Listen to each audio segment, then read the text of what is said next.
With a fixed asset reclassification journal, you can prepare fixed asset journal lines to transfer, combine, or split assets.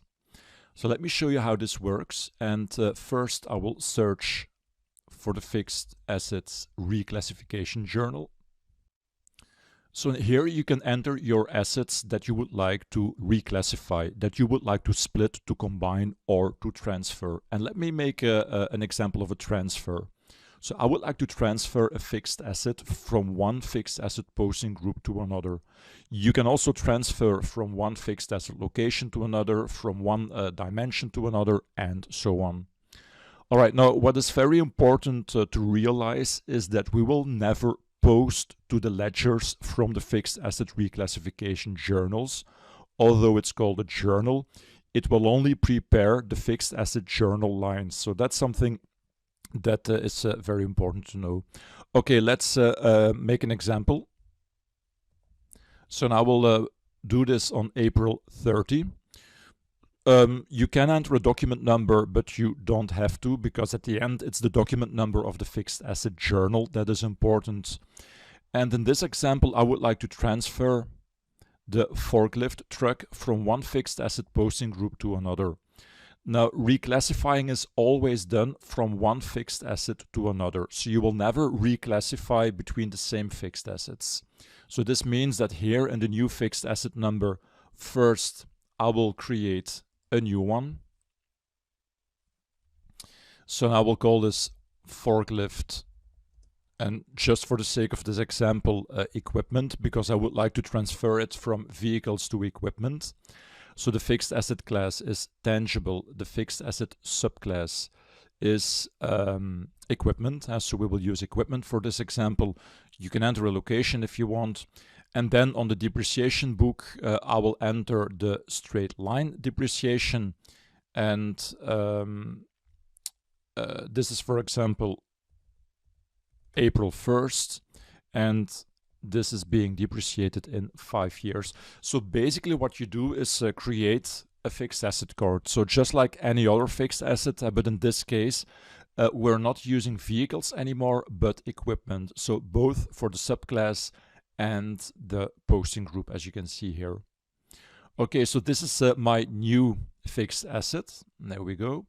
And here you can see now that we will transfer, or that we will reclassify from number 120 to 220. Now, a reclassification can be done based on a percentage, and because this is a transfer, I would like to transfer everything, so 100%. But you can also transfer based on amount. So if you go to personalize, you will see that you can add some additional columns. So let me show you. And here you can see that you can also add amount columns. So if you would like to reclassify based on an amount instead of percentage, you can perfectly add the amount columns if you want. But in this case, I will stick to the percentage. So let's return to the reclassification journal. So 100%. Next, I can select to reclassify the acquisition costs and the depreciations. So you don't have to reclassify both at the same time if you don't want to, but in this case, I would like to reclassify everything. And I also would like to reclassify not only the fixed asset ledger, but also the general ledger. So I would like Business Central to insert the balancing account. All right. So that's how you can enter a reclassification journal. Now, this is an example of a transfer. In the upcoming lessons, we will also make examples of splitting assets and combining assets. If you're ready to process the fixed asset reclassification journal lines, you can select Reclassify. Now remember, Reclassify will not post the lines. It will create fixed asset journal lines or fixed asset GL journal lines. So if you use a depreciation book with GL integration enabled, and if you select the Insert Balancing Account field, then Business Central will prepare fixed asset GL journal lines.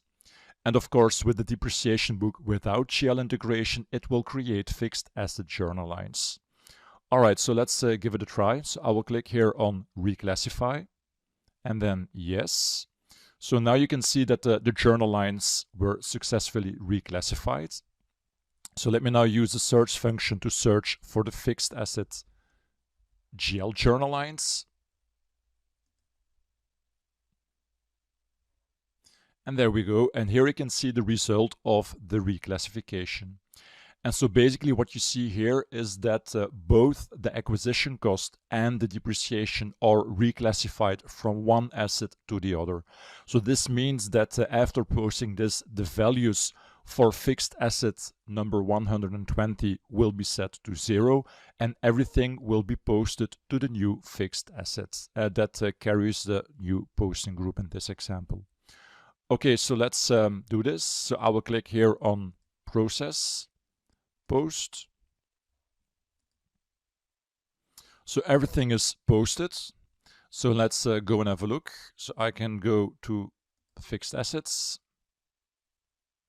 So what you will see here, if I open the old fixed asset, so the old forklift truck, then you can see indeed that for the company depreciation book, everything is now set to 0. So the book value is 0, and if I click here, you can see all the fixed asset ledger entries and also the one from the reclassification journal.